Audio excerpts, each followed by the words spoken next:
Está no ar pelo Facebook e também pelo YouTube da Igreja Presbiteriana Cristo Redentor, Terceira Igreja Presbiteriana de Porto Alegre, Rio Grande do Sul. Mais uma edição da nossa programação de todas as quintas, por enquanto, por conta da pandemia não presencial, online apenas, Chimarrão com Bíblia, um momento de simplicidade do povo de Deus, em que nós nos reunimos para adorar o Senhor com cânticos, com a comunhão fraterna do povo de Deus e também para aprendermos mais a respeito da sua palavra, estudando temas relacionados a ela. Nós vamos dar início à nossa programação ouvindo a palavra de Deus que se encontra na profecia de Miqueias, no capítulo de número 6. Eu farei a leitura dos 8 primeiros versículos e peço a todos para que atentem a esta profecia, esta parte da profecia da palavra de Deus que nos diz assim: Ouvi agora o que diz o Senhor. Levanta-te, defende a tua causa perante os montes, e ouçam os outeiros a tua voz. Ouvi, montes, a controvérsia do Senhor, e vós, duráveis fundamentos da terra, porque o Senhor tem controvérsia com o seu povo, e com Israel entrará em juízo. Povo meu, que te tenho feito? E com que te enfadei? Responde-me. Pois te fiz sair da terra do Egito, e da casa da servidão te remi. E enviei adiante de ti Moisés, Arão e Miriam. Povo meu, lembra-te agora do que maquinou Balaque, rei de Moabe, e do que lhe respondeu Balaão, filho de Beor, e do que aconteceu desde Sitim até Gilgal, para que conheças os atos de justiça do Senhor. Com que me apresentarei ao Senhor e me inclinarei ante o Deus excelso? Virei perante ele com holocaustos, com bezerros de um ano? Agradar-se-á o Senhor de milhares de carneiros, de 10.000 ribeiros de azeite? Darei o meu primogênito pela minha transgressão, o fruto do meu corpo pelo pecado da minha alma? Ele te declarou, ó homem, o que é bom e o que é que o Senhor pede de ti: que pratiques a justiça e ames a misericórdia e andes humildemente com o teu Deus. Amém. Com essas palavras, irmãos, nós vamos orar ao Senhor Deus e suplicar a Ele para que o nosso serviço ultrapasse a forma externa da nossa religião, que é muito boa e muito importante, mas que deve refletir também a paixão, o zelo, o cuidado do nosso coração diante desse Deus que nos ama e nos quer não apenas por fora, exteriormente, mas também nas nossas melhores intenções, naquilo que há de mais profundo em nosso ser. Vamos falar com Ele, vamos invocá-lo nesta noite, rogar a Ele por nossa família, agradecer a Ele pelo dia que Ele nos concedeu e pela oportunidade que temos de, mesmo por meios eletrônicos, afastados uns dos outros, nos conectarmos deste modo e também exercitarmos a nossa ligação, a nossa união com Ele. Passemos alguns instantes na presença do nosso Deus.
Senhor Deus Todo-Poderoso, Criador dos céus e da terra, nós te damos graças e louvores, porque tu nos dás a oportunidade e tu mesmo nos chamas pelo teu Santo Espírito a fazer isto, Senhor.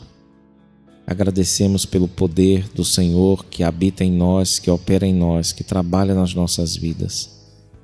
Mesmo quando não sentimos esta operação, nós cremos na Tua palavra que Tu estás vivo e operante em nossas vidas. Nós te damos graças pelo dia que tivemos, porque entardeceu, está anoitecendo e nós fomos sustentados pelo Teu poder, pela Tua misericórdia. Ó Senhor, concede que possamos, durante este pequeno tempo em que passaremos juntos em torno da Tua palavra, que possamos crescer um pouco mais na graça e no conhecimento do Senhor. Rogamos que a Tua bênção esteja com os nossos familiares, com os nossos amigos, com os nossos irmãos da igreja, ser também com os nossos inimigos, Senhor, as pessoas que têm problemas conosco, e dá-nos a graça de vivermos de tal modo que possamos, havendo oportunidade, ajudar essas pessoas. Tem compaixão de nós, Senhor. Para isso, trabalhe em nossos corações. Fale, Senhor, conosco, a fim de que possamos ter nosso coração transformado e a cada dia mais assemelhado ao coração do Teu Filho. É em nome do Teu Filho que nós oramos, agradecidos e confiantes. Amém. Nós temos aprendido um cântico e tivemos já o cuidado de dizer que ele não é exatamente um cântico natalino, embora mencione o Natal. Um trecho do cântico diz: eu sei o sentido do Natal, ou o sentido do nascimento de Jesus, que foi a sua vinda no sentido de nos salvar, no sentido de nos resgatar das nossas iniquidades. Este é um cântico para o ano inteiro, mas é certo que serve também para esta época do Advento, da chegada deste dia em que comemoramos o nascimento do nosso Salvador. Nós vamos entoar Nas Estrelas, do grupo Vencedores por Cristo.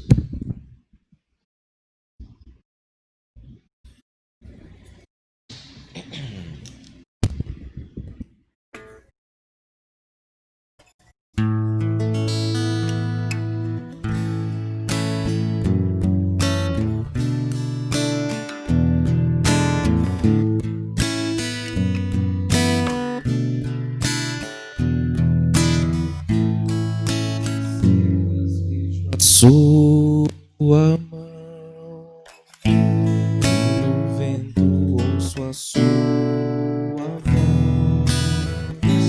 Deus domina sobre terra e mar. O que Ele é pra mim? Eu sei o sentido do Natal, pois na história tem o seu lugar. Cristo veio para nos salvar. O que Ele é pra mim? Até que um dia seu amor senti, sua imensa graça recebi. Descobri então que Deus não vive longe lá no céu, sem se importar comigo, mas agora ao meu lado está. Cada dia sinto seu cuidar, ajudando-me a caminhar. Tudo Ele é pra mim. Até que um dia seu amor senti, sua imensa graça recebi. Descobri então que Deus não vive longe lá no céu, sem se importar comigo, mas agora ao meu lado está. Cada dia sinto seu cuidar, ajudando-me a caminhar. Tudo Ele é pra mim. Tudo Ele é pra mim. Tudo Ele é pra mim.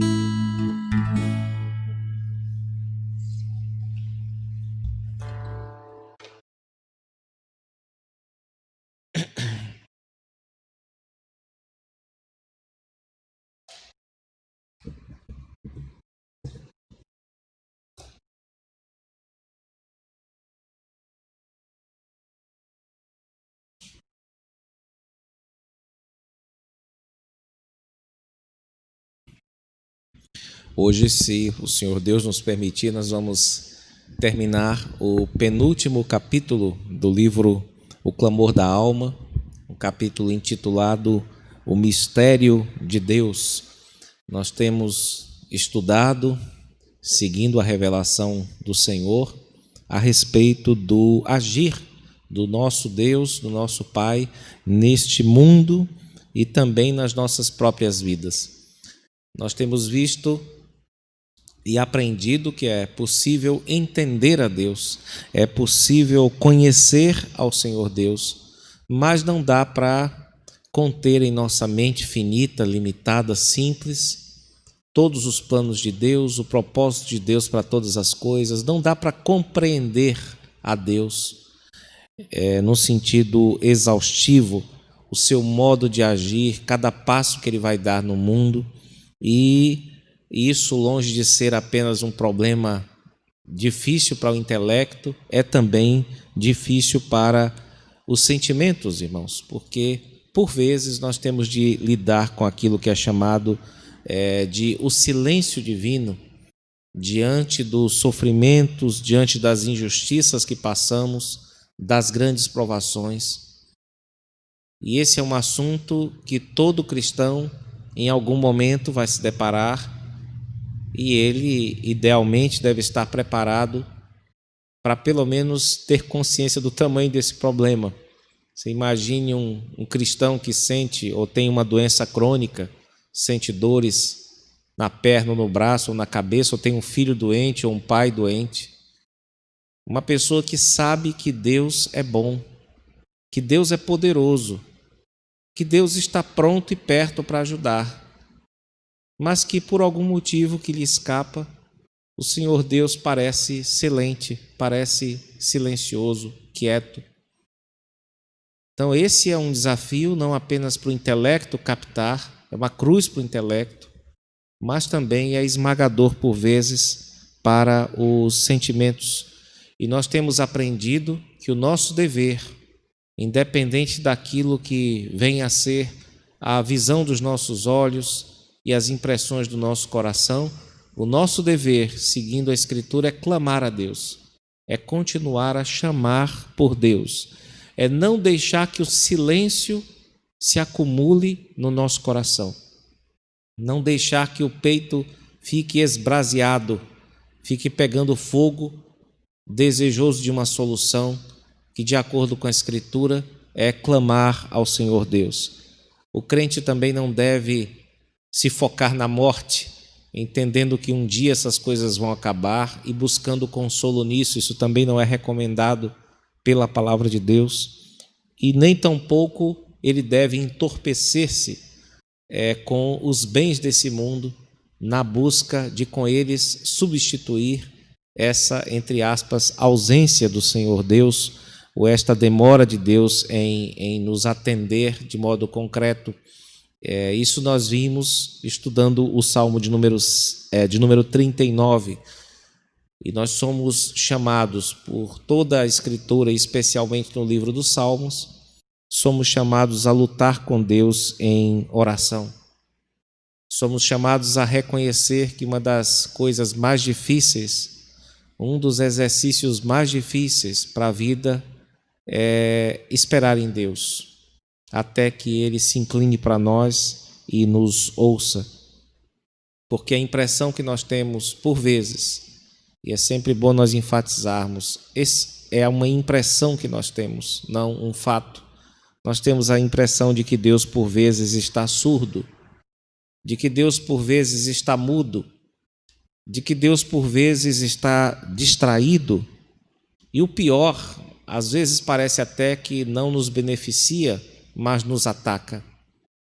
Essas são palavras que nós estudamos no próprio livro dos Salmos, com palavras inspiradas por Deus no formato de oração, para que as pessoas pudessem desabafar com o Senhor Deus esses seus sentimentos tão confusos, tão problemáticos, como, por exemplo, o sentimento de que Deus teria virado as costas para nós, ou teria até nos traído e nos abandonado.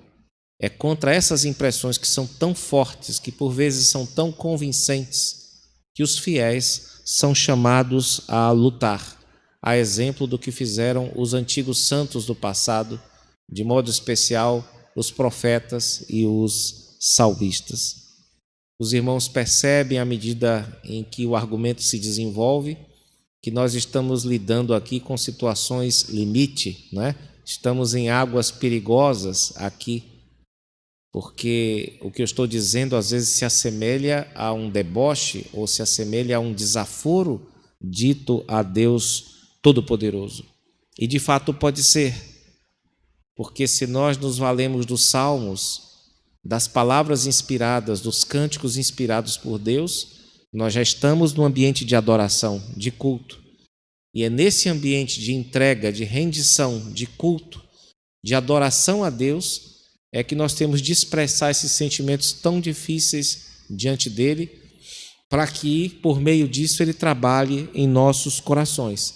Mas fora dessa atmosfera ou desse ambiente revelado da palavra de Deus, especialmente dos Salmos, tudo isso que eu estou descrevendo aqui beira a blasfêmia. E é possível que você, que já seja um crente antigo, tenha visto, num momento ou outro, uma crente ou um crente que perdeu um parente repentinamente, ou sofreu um revés muito pesado, muito duro, falar certas palavras que não se enquadram no espírito dos Salmos, embora falem que Deus foi surdo para com ele, se esqueceu dele, que Deus o traiu, que Deus o abandonou, mas num contexto totalmente diferente e muito perigoso, que se avizinha da blasfêmia. Não é disso que nós estamos tratando aqui. Estamos tratando de todas essas expressões difíceis da alma num contexto de adoração. Então, irmãos, não nos percamos. O assunto aqui nem é Deus propriamente. O assunto são os nossos sentimentos que nem sempre alcançam o Senhor. Os nossos sentimentos não alcançam o Senhor todas as vezes e nós temos impressões que não correspondem à realidade, especialmente à realidade de que Deus é bom para com Israel. E é para isso ou contra isso que nós somos chamados a lutar com o Senhor Deus, e temos a garantia de que Deus abençoa essa luta nossa, essa luta para conseguir entendê-lo melhor, mesmo sem conseguir compreendê-lo. Eu gostaria de fazer 2 indicações de obras de grandes artistas da palavra. Um deles é um grande filósofo reformado e o outro um grande literato cristão anglicano, que procuraram lidar com 2 perdas e com esse senso da ausência de Deus, da falta de sentido, no meio de alguns reveses pelos quais eles passaram.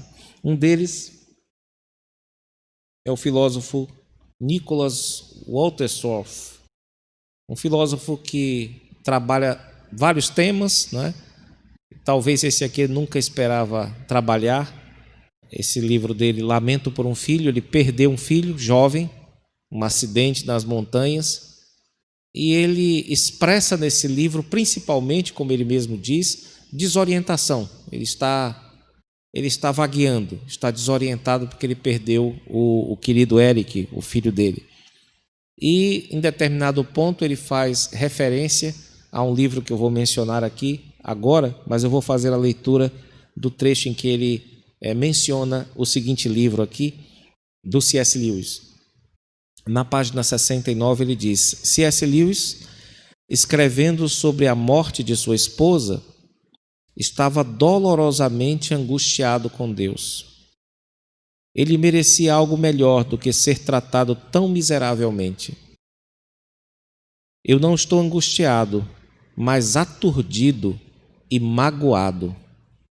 Minha ferida é uma pergunta sem resposta, assim como as de toda a humanidade o são. Então ele se diferencia aqui por estar triste, abatido, acabado, magoado, ferido. Mas ele disse que o C.S. Lewis está muito furioso. Ele porque perdeu o filho, o C.S. Lewis porque era um solteirão, passou a vida inteira se protegendo dos amores e no fim da vida, quase na meia-idade, descobriu o grande amor da sua vida, só para casar com a mulher, descobrir que ela estava com câncer fulminante e perdeu o grande amor da sua vida. Então ele escreveu este livro aqui, Anatomia de uma Dor. O subtítulo é Um Luto em Observação, e nessa obra, em determinado ponto, ele diz algo muito duro, como sempre expressando seus sentimentos nessa sintonia aqui dos Salmos, dizendo a sensação que ele tem, como é que parece que Deus nos recebe tão bem quando a gente está alegre, mas parece que Ele não nos recebe tão bem, ou às vezes nem nos recebe quando nós estamos tristes. Parece que Ele não gosta de gente triste, Ele só gosta de gente alegre, não é? E ele diz o seguinte, na página 31 da sua obra: quando você está feliz, muito feliz, não faz nenhuma ideia de vir a necessitar dele, tão feliz que se vê tentado a sentir suas reivindicações como uma interrupção. Se lembrar e voltar a ele com gratidão e louvor, você será, ou assim parece, recebido de braços abertos. Ele está se referindo a Deus. Se você for lá comemorar o gol com Deus, Ele te abraça. É isso que Ele está dizendo na sua mágoa, não é? Mas volte-se para Ele quando estiver em grande necessidade, quando toda outra forma de amparo for inútil, e o que você encontrará? Uma porta fechada na sua cara, ao som do ferrolho sendo passado 2 vezes do lado de dentro. Depois disso, silêncio. bem que você poderia dar as costas e ir embora. Quanto mais espera, mais enfático o silêncio se torna. Essas são palavras duras, difíceis, de pessoas que permaneceram crentes, inclusive durante a escrita dessas palavras. Porque ele está aqui lutando contra os seus sentimentos de abandono, seus sentimentos de traição, sabedores, no fundo, que Deus é bom, que Deus cuida do seu povo, mas que isso, por vezes, escapa da nossa compreensão. Então, nós temos aqui um pai que foi desfilhado, temos aqui um viúvo afirmando, no meio das suas lutas, lutando, brigando para poder encontrar, no meio disso tudo, sentido, a bondade de Deus, não guardando o silêncio, mas levantando esse clamor aos céus e reconhecendo que, às vezes, ocorrem certas coisas na nossa vida que nos jogam diante do mistério de Deus, da atuação de Deus no mundo. Um outro aspecto ligado ao envolvimento misterioso de Deus conosco é o fato de que Deus deseja alguma coisa de nós. Isso é algo intrigante, Deus desejar alguma coisa, irmãos.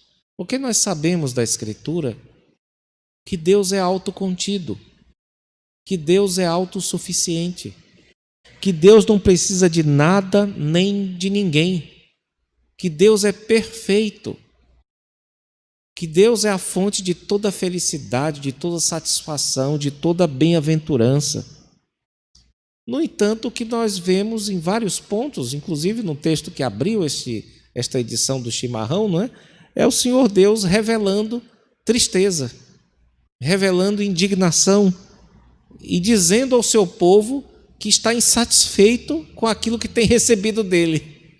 Como se Deus precisasse de alguma coisa nossa. Isso é um mistério, porque Deus se importa com a nossa raça, querendo mais dela, como se Ele não tivesse tudo, não é? Isso nós encontramos em diversos textos da Escritura, essa, entre aspas, insatisfação divina, esse querer mais do Senhor Deus, vindo da nossa parte, não é? Do nosso interior.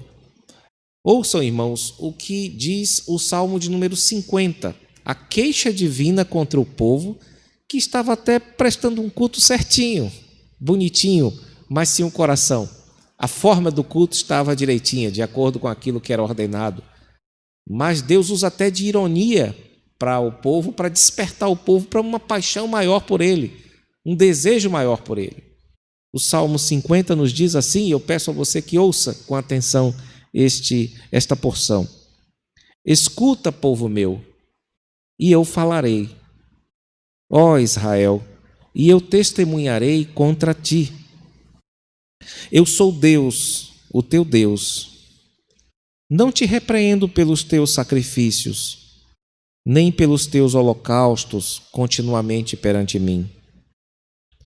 De tua casa não aceitarei novilhos, nem bodes dos teus apriscos, pois são meus todos os animais do bosque e as alimárias aos milhares sobre as montanhas.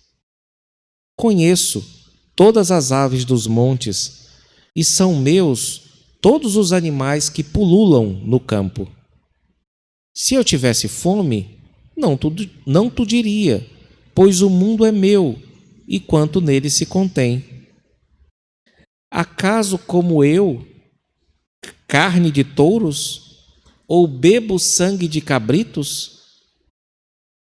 Oferece a Deus sacrifício de ações de graças e cumpre os teus votos para com o Altíssimo.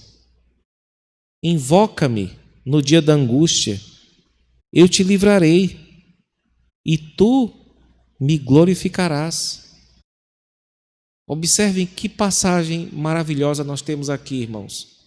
Um Deus que não sente falta de nada, está expressando aqui de um modo misterioso que está sentindo falta aqui do culto que é prestado todo bonitinho de acordo com as regras exteriores, sacerdotais. Ele está sentindo falta do coração de Israel, está sentindo falta da paixão de Israel, do sofrimento, do desejo que Israel devia ter, pelo Senhor, seu Deus. Ele está sentindo falta também de dois elementos que devem compor o nosso culto, pelo menos no nosso coração, independente da sua forma, é claro, forma autorizada e ordenada por Deus, que é o elemento da gratidão, aqui representado pelo cumprimento dos votos ao Senhor. O povo parece que estava sem gratidão a Deus. E também quando os problemas vinham, porque independente de você estar grato a Deus ou não, você vai ter problemas, as pessoas parecem que estavam procurando outras soluções.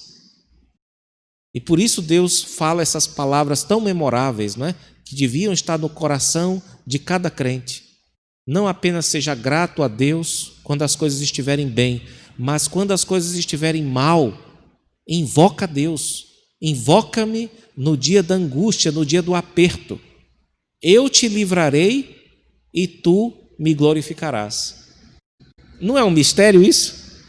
Que Deus peça isso como se fosse um favor para nós que somos os únicos interessados, digamos assim, em termos de necessidades. Deus não tem necessidade nenhuma de nós, mas Ele fala conosco rogando, como se Ele precisasse de alguma coisa. Ele se agrada em ser servido, como se de alguma coisa precisasse Deus ser servido. Como se Ele quisesse beber um sanguezinho de touro, né? Ele bebesse quentinho ainda, arrancava a cabeça do touro e bebia. Isso é a ironia que ele está usando aqui. Ele está dizendo, olha gente, se eu quisesse pegar um animalzinho desse aí para sacrificar, eu ia lá e pegava. E preparava muito melhor do que vocês, com mais perfeição, né? Com perfeição.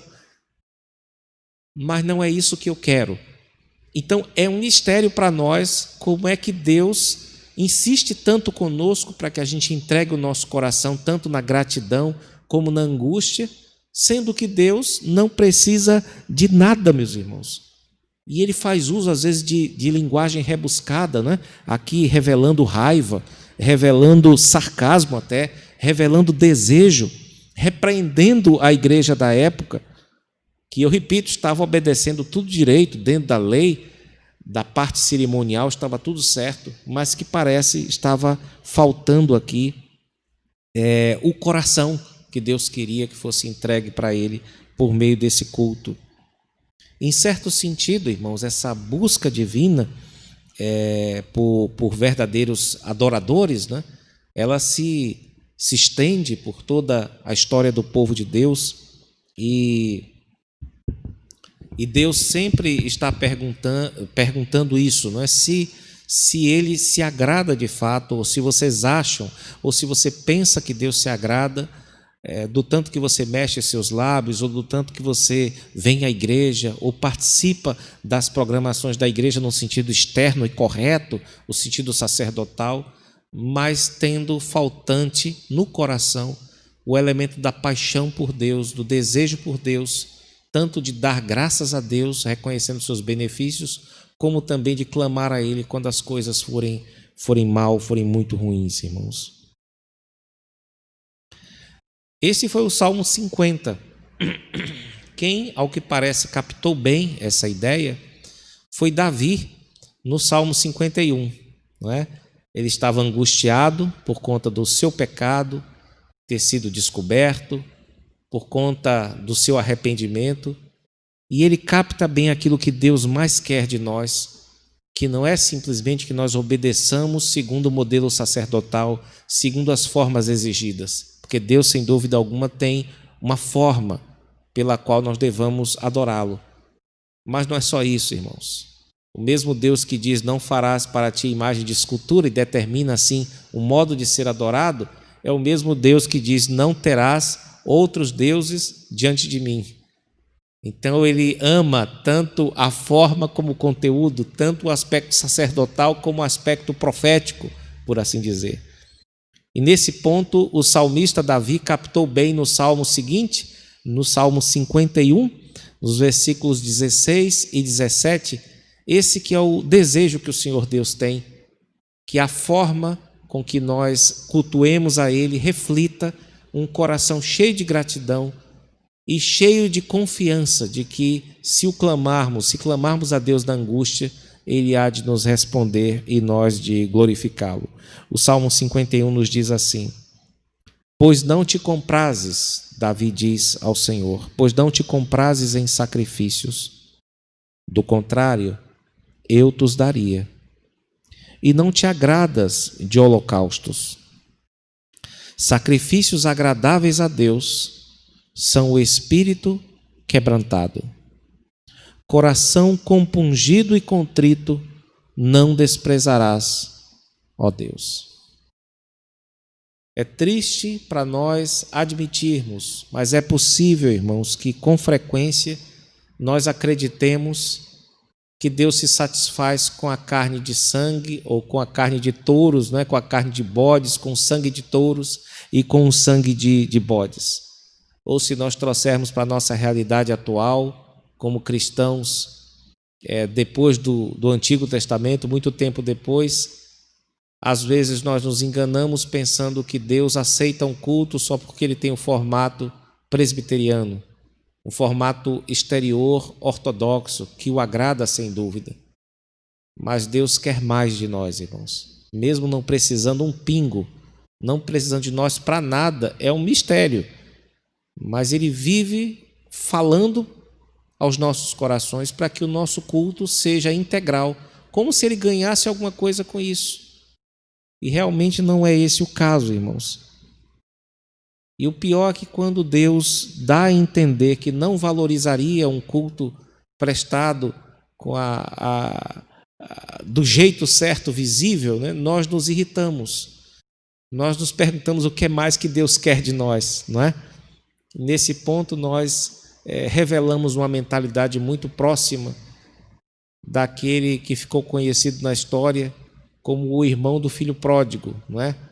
A mentalidade de alguém que está ali com o pai por perto, mas trata o pai como um patrão, trata o pai como um senhor, mas não como alguém a quem se deve amar, não apenas obedecer externamente, mas amar de todo o coração, alma e força.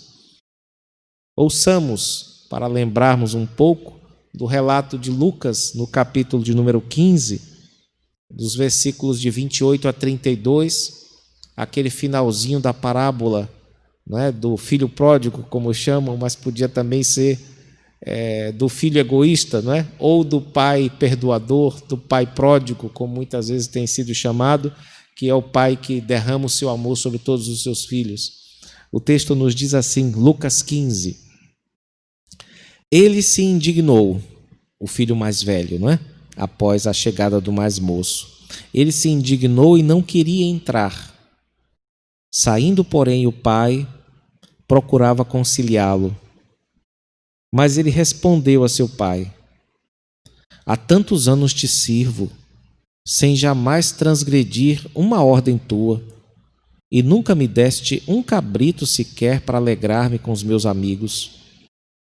Vindo, porém, esse teu filho, que desperdiçou os teus bens com meretrizes, tu mandaste matar para ele o novilho cevado. Então lhe respondeu o pai: meu filho, tu sempre estás comigo. Tudo que é meu é teu.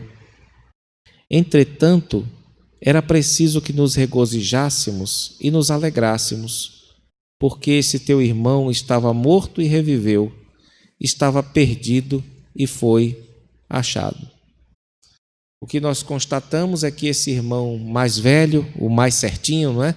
Que é claramente uma figura, uma alfinetada nos fariseus que haviam provocado Jesus um pouco antes, essa pessoa tinha o espírito não de um filho, mas de um funcionário, de um empregado muito ruim, que estava ali com o patrão, se sentindo maltratado e que nunca tinha recebido a recompensa que achava que merecia. Era alguém com a mentalidade de um cativo ou de um escravo. Ele via o pai como um patrão, como alguém duro, que não se deleitava no coração dele, mas se deleitava apenas no seu trabalho e queria ser obedecido.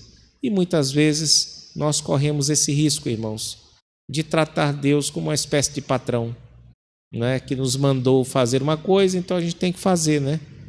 senão acontece alguma coisa conosco, senão nós perdemos algum tipo de bem que Ele possa nos dar.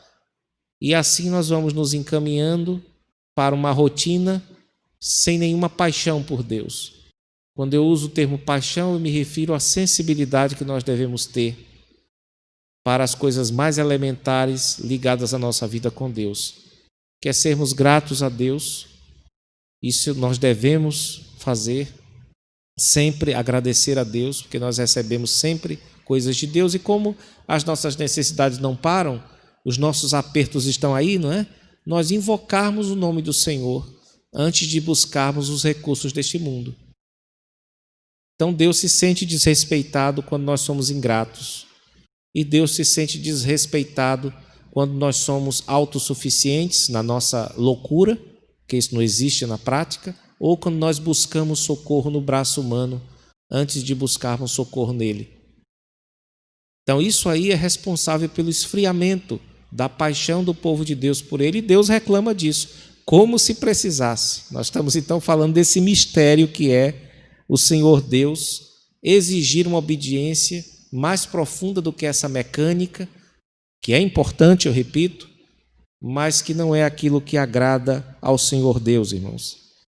E Deus fará de tudo para nos perturbar, para nos chamar a atenção, para mostrar que a vida não terá sentido para nós se nós não aprofundarmos o nosso relacionamento com Ele. Então Ele vai nos provocar, nós vamos ficar muito irritados, nós vamos prestar atenção àquilo que Ele está a dizer, e Ele terá toda a disposição de nos receber irados, como estamos, de nos receber e nos suportar, e fazer de tudo para desenvolver em nós um relacionamento.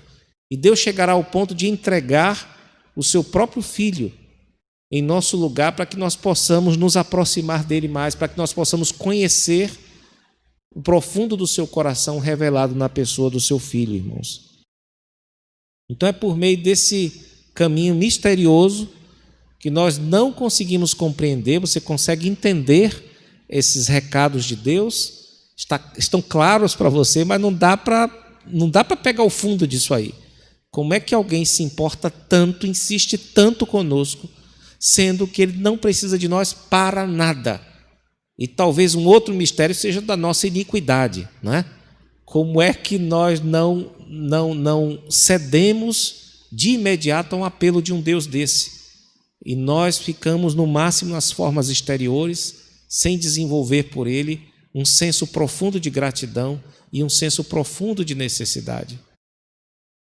Então essas são coisas que devem nos levar a pensar, irmãos.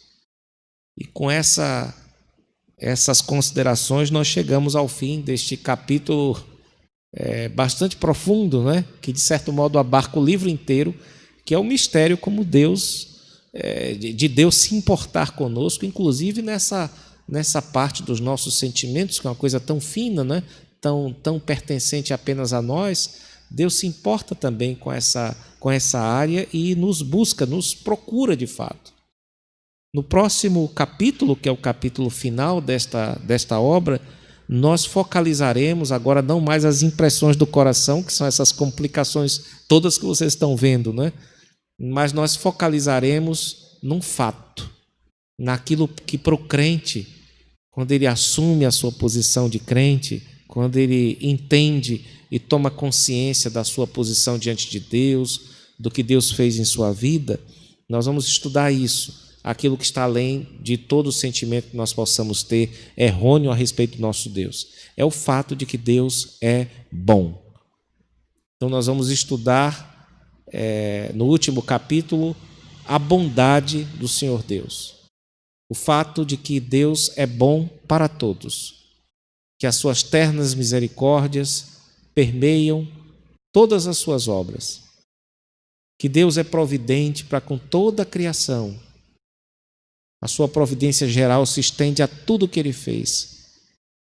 A sua providência especial se estende aos seres humanos, de quem Ele tem um cuidado, sem dúvida alguma, especial.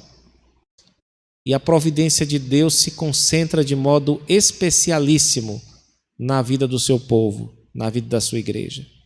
Ela é realmente especial para Deus.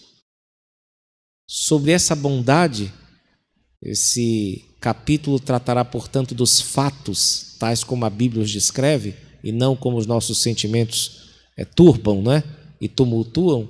Sobre isso nós trataremos na próxima oportunidade, se o Senhor Deus nos permitir. Nós vamos orar ao Senhor Deus, suplicar a Ele para que Ele guarde em nossos corações a sua palavra e nos ajude a responder aos seus chamados, aos seus desafios. Vamos orar, irmãos. Agradecemos, ó Pai, por tua misericórdia que dura para sempre na vida do teu povo. Nós reconhecemos, a propósito daquilo que estudamos agora, que nós conseguimos entender muitas coisas e de modo especial entendemos as tuas instruções que nos conduzem à vida e à piedade. Mas nós confessamos, Senhor, as nossas limitações em compreender o mistério do envolvimento do Senhor conosco. Nós, no entanto, bendizemos a Ti, adoramos a Ti, porque reconhecemos que este mistério é um mistério de luz, é um mistério doce a nós, ao nosso coração, porque o Senhor nos convenceu pelo Teu Santo Espírito e pela Tua Palavra de que Tu és bondoso, independente das impressões equivocadas, problemáticas que tenhamos. Ó Deus, ajuda-nos a lembrar desses ensinos tão preciosos nos momentos em que nos depararmos com situações em que o Senhor parece não nos ouvir, em que o Senhor parece não prestar atenção em nós, em que o Senhor parece até nos atacar. Dá-nos a graça, Senhor, de sermos lembrados pelo Teu Espírito, de que esses não são os fatos, mas as impressões do nosso coração. Ó Senhor, guarda-nos no Teu amor, ajuda-nos, Senhor. Agradecemos-Te, ó Pai, por este ano que está se findando, que tivemos tantas impressões ruins, mas nós Te damos graças porque a nossa posição continua sendo a de que Tu és um Deus bondoso e de que foste bondoso ao extremo na pessoa do Teu amado Filho Jesus. Nós Te agradecemos porque o Senhor estendeu para nós a Tua bondosa, misericordiosa mão no Evangelho de nosso Senhor. E o Senhor tocou nosso coração para que o abraçássemos, para que não fôssemos colocados na Tua presença como réus, mas como filhos. Bendito seja, Senhor. Conceda a nós todos a graça de sofrermos por Ti, de amarmos a Ti, de sermos sensíveis aos Teus apelos, de temermos os Teus castigos, Senhor, de fazermos votos de louvor, de gratidão a Ti, de reconhecermos a Tua bondade constante sobre nós e de reconhecermos a nossa insuficiência e nossa necessidade de clamar constantemente a Ti por socorro. Ajuda-nos, Senhor. Ajuda-nos para que a nossa adoração, o nosso culto, a nossa vida não seja apenas externamente correta. Livra-nos, Senhor, de chamarmos por Ti com os lábios, mas com o coração distante. Tem misericórdia, Senhor, do Teu povo. Assista-nos em nossas dificuldades e ajuda-nos a reconhecer e a entender que Tu nunca vais parar de nos chamar e de nos perturbar para que possamos voltar as nossas vidas, o nosso rosto para Ti, para Te buscar, para Te amar, para Te desejar. Rogamos sobre nós uma boa noite e uma boa semana, ó Pai. E fazemos isso em nome de Jesus. Amém. Com esta oração, nós chegamos ao fim do nosso chimarrão com Bíblia. Nós, como sempre, noticiamos a respeito das nossas outras atividades, por enquanto todas elas online. Uma delas é a nossa reunião de oração no próximo domingo, a partir das 9 horas. A nossa escola dominical, a partir das 9h30, teremos a nossa escola dominical de Natal, agradecendo e aprendendo um pouco mais a respeito desta data. E à noite nós teremos o nosso culto, a partir das 19 horas, nosso culto solene. Nós continuamos a pedir a todos que continuem a orar por suas igrejas, continue a orar pelo nosso país, pelo nosso mundo.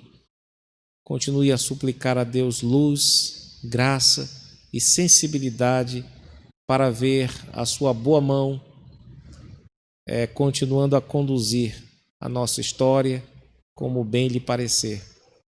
Que o Senhor Deus nos conceda uma boa semana em sua presença. Amém.